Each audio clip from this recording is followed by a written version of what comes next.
Does the internet feel like an avalanche of never-ending content?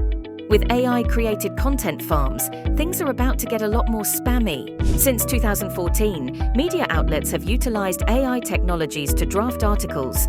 But unlike the past, where humans ensured quality, this practice is now more accessible to the masses. In seconds, AI can draft and publish hundreds of articles a day. These content farms are designed to generate more money through advertising.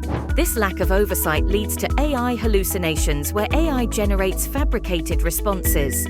Worse, some content farms intentionally spread false information. Major brands might unknowingly advertise on these spammy websites, giving false articles an air of legitimacy. To avoid falling for such clickbait, look out for generic site names, oversaturation of ads, and error messages commonly found in AI-generated text. Always use critical thinking skills when reading online articles. Give yourself a break to avoid digital content fatigue and maintain your cybersecurity awareness.